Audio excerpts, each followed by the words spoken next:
Let's talk about the Snapdragon 768. So if you guys don't know or you haven't heard, the Snapdragon 768G series was announced from Qualcomm.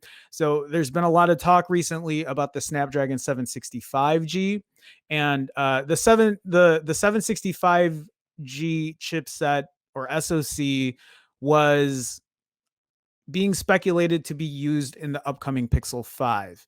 The Snapdragon 765 right now is being used in the LG Velvet, and now it's now the LG Velvet is the LG Velvet is going to be outdated now that they're not going to be using the 768G.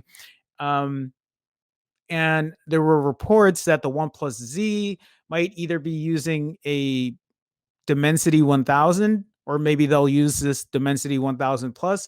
But there are also rumors that the OnePlus Z will be using a 765. But now will it use the 768? For you guys that aren't aware of what a OnePlus Z is, it's another mid-range phone that's coming out from OnePlus, and purportedly or reportedly being announced around July of 2020, so later this summer.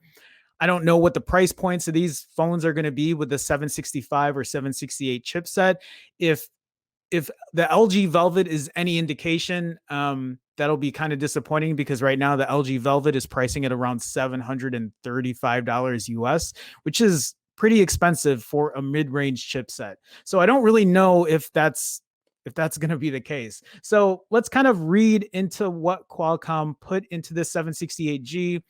And I have a couple other articles that kind of, just touches upon it. So let's kind of get into that. Features: new Adreno 620 offers 15% faster graphics rendering compared to a standard Snapdragon 765G. And then again, improved Cryo 475 offers 15% performance. It supports 120 hertz. Okay, and then again for 5G, I think we pretty much named it all here. So this clock speed is at 2.8 gigahertz, which was previously, so the 765G is somewhere at 2.4, so a bit more performance there. On paper, this provides up to a 20% performance boost over the standard model. However, we're not quite sure how this translates into real world performance, which is really what matters at the end of the day, is how good this performance is really going to be, because I don't even know how good the 765G chipset's going to be.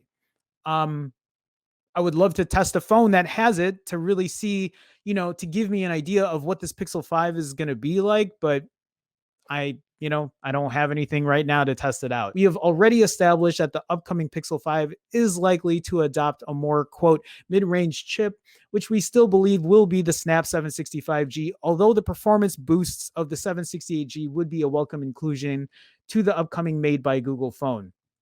Yeah, I mean, I think they're not done, right? Unless they're already making it and it's already in pre-production, then that's kind of shitty. But I hope that whatever they have, they go ahead and they put this chip in here instead, because why wouldn't you want a phone with a little more performance, especially if they're not going to, if it's not going to cost them extra. I don't know how that works behind the scenes, but you know what I'm saying. All of us could welcome a little more extra performance.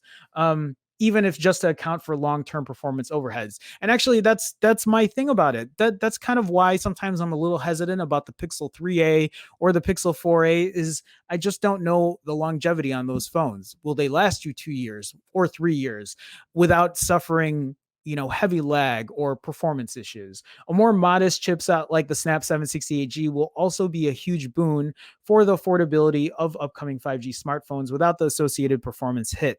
Expect to see it come to plenty of late 2020 smartphones over the coming months. This article from Tech Radar is talking about the Google Pixel 5 using a new mid-range 5G chipset.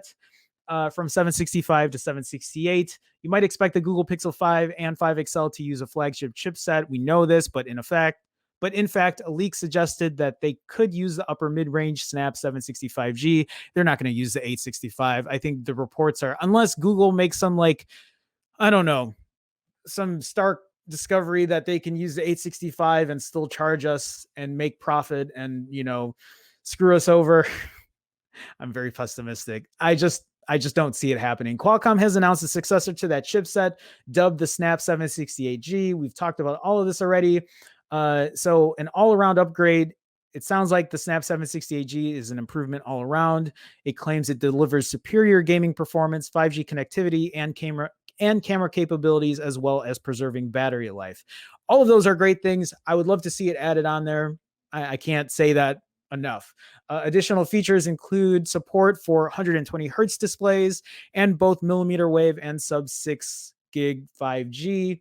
That doesn't mean that the Google Pixel 5 will have a 120 hertz refresh rate, but it might well do, given that the Pixel 4 has a 90 hertz one. So I wouldn't mind seeing that either. Why not? If it can support it, why not put it in there, unless it's going to like destroy battery life, and then who knows? And knowing Google, will they even give us the option to turn off 90 hertz or 120 hertz, or whatever.